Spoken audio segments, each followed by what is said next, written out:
There is no formula for creating music. There is common 4/4 time and standardized chord progressions, and that broad structure helps a musician get started. Likewise, there's no formula for writing stories, and there are as many processes as there are writers. 3-act, 4-act, 6-phase, the story circle, the hero's journey, they're all tools to help a storyteller get started.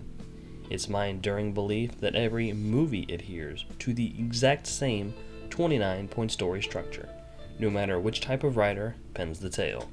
Rainey's Black Bottom is my Exhibit F. A tight focus on the core elements of the protagonist's personality, inner conflict, and situation. Where Rainey sets up camp, she draws an enthusiastic crowd, and she relishes in every ounce of attention her audience gives. Levy looks to set up camp of a sexy nature, and it emboldens him to seek a sliver of that attention for himself, much to Rainey's chagrin. Where, why, and how the protagonist exists in their world, with a focus on why they don't quite fit in.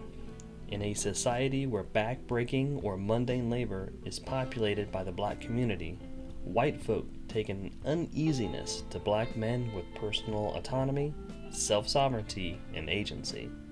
And that goes doubly for a black woman, no matter her talent or public draw. Then we're treated with a tasty scene that juxtaposes old man wisdom with youthful idealism, and it frames Levy as a tragic portrait of innocence that he's destined to fall from. A singular event that's never happened before, and is destined to lead the protagonist away from their status quo. Levy defends the art in music, then goes on to dazzle about his future in the industry. An examination of what's different in light of the something new, and what's the same in spite of it in relation to the status quo. For the second time, Levy steps away from the band to do his own music thing. His ambitious maneuverings cause a ripple among the band that festers worse when Cutler is shut down by Irvin about Levy's version of the band's song. The discovery that things are less than ideal, or an exploration of how badly things are. Rainey faces the same silent condemnation as her band, but she suffers it from the bougie black community as well. Levy highlights Ma's lack of record sales in the growing neighborhoods of the North, and insists music needs to change. Unmoved, the band continues to play the same old song they always have, much to Levy's chagrin. The protagonist dedicates their effort to a specified goal, which is smaller in scope than the primary objective that dominates the third act. Toledo lectures Levy about the dangers of black men and women in society, and how roaring 20s frivolity is especially lethal. Spurred on by Slowdrag's tale of a man who sold his soul to the devil, Levy admits he's willing to sell whatever he needs to, if it means getting where he wants to go. Cutler puts it all on the line. Levy's a fool. A brief checklist of the story elements needed for the second act. Irvin jumps into the fray to help corral things around Rainey. The status quo proves that not much has changed in 100 years. Indeed, greed and corruption are timeless institutions. Ma stands tall when it's all pushed against her. Irvin joyfully works to keep Ma's mood corralled as well, much to Mel's chagrin. I'm gonna download a Thesaurus app. The singular event that launches the protagonist into the wild jungle of the second act, also called an oh shit moment. In front of her nephew, Ma reveals Dusty May, who Levy lusted over in the opening, as her personal roadie. Oh shit.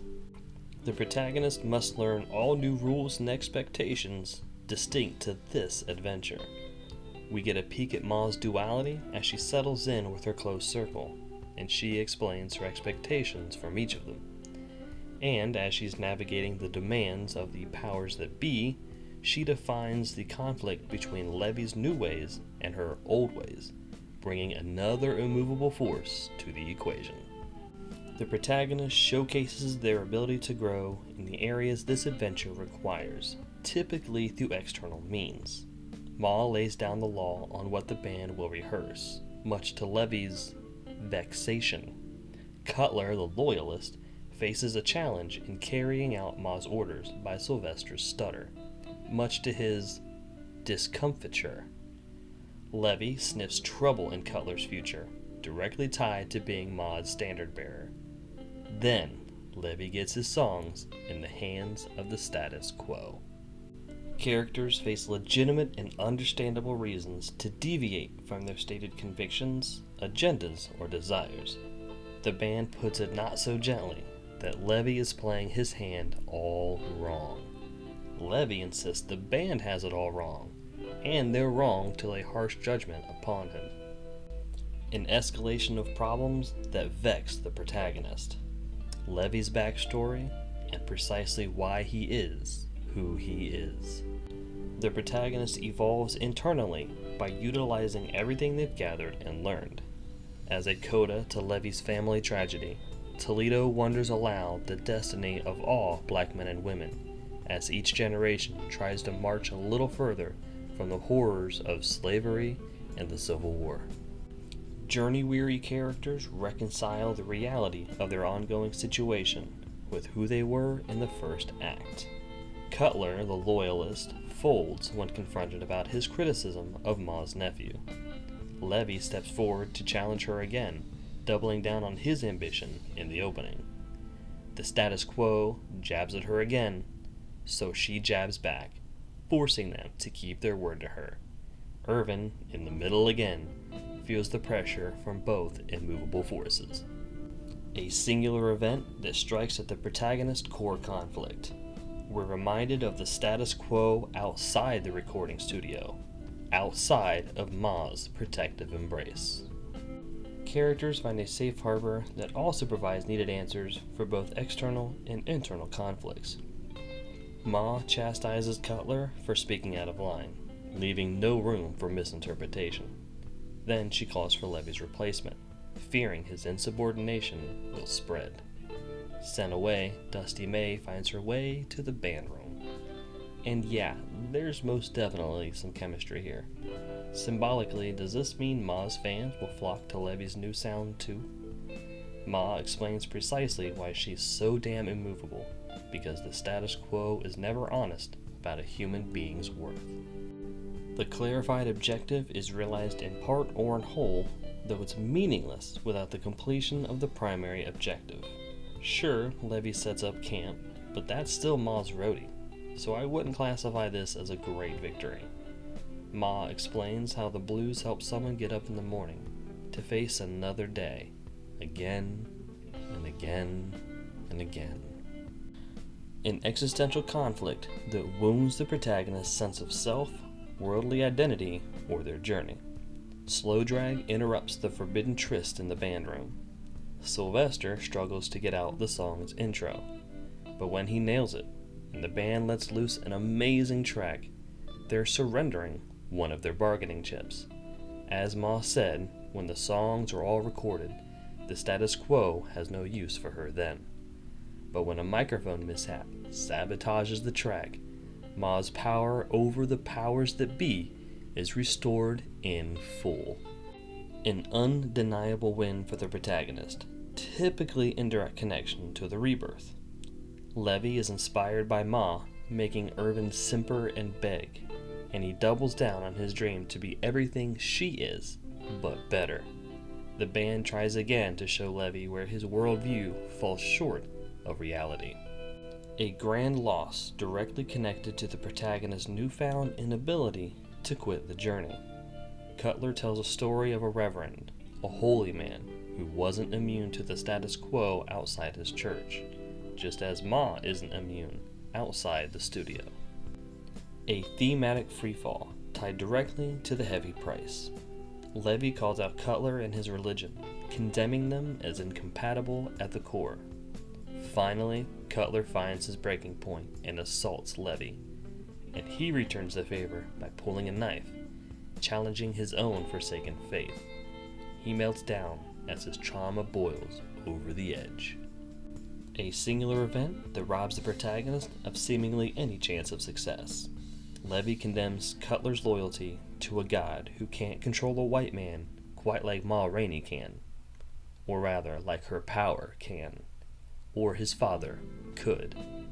The protagonist cannot return to their starting persona and must turn to face the primary objective. The band pulls together to perform the next track, but Levy can't ignore the wounds he's exposed this afternoon, and he can't fall in line behind anyone's marching orders. And Ma can't ignore the insolence that's proving disruptive all around. She fires him on the spot. He gives everything he's got to one final attempt at breaking through his metaphorical door, only to find nothing behind it. The protagonist moves toward the climax while utilizing the major swings and sneaky misdirections of the story. Irvin fails to keep the status quo honest, and she challenges him to do his job better, all while knowing that as long as the release forms remain unsigned, she still holds the power to get paid in full. Only when she is ready to cut loose the status quo does she. The final confrontation between the protagonist and the antagonistic force. Levy gets his chance to redeem a promise from the status quo, and watches helpless as everything crumbles in front of him. When insult is added to injury, he realizes the band was right all along. Levy was too naive. Toledo the philosophizer steps on the metaphor for Levy's bright and limitless future, and Levy melts down again, connecting old-timey wisdom with why he was just screwed over. The singular event where the protagonist finally confronts their place in the status quo. Levy literally stabs in the back the symbolic representation of everything he blames his situation on.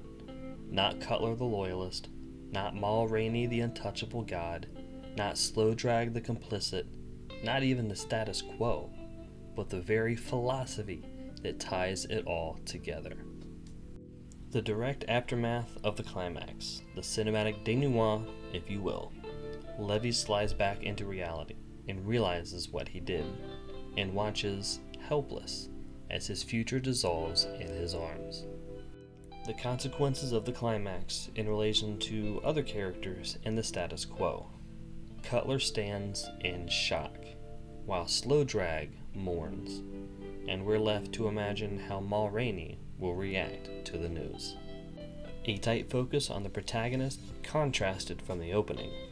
Levy's music makes it to the radio, but it looks and sounds a little different than he always imagined. The status quo won. And there you have it, my 6th example to support my argument that all movies follow the exact same story structure, regardless of how the writer approaches their craft. Rainey's Black Bottom relies heavily upon metaphor and symbolism to convey a much deeper story, and the 29-point story structure is present every step of the way. But is this tragic noir drama a fraternal twin to a high-intensity sci-fi romp set 250 years in the future? It absolutely is, yes sir. Please subscribe to stay up to date with this and future videos, and please like and comment with your thoughts and reactions. I'll talk at you next time.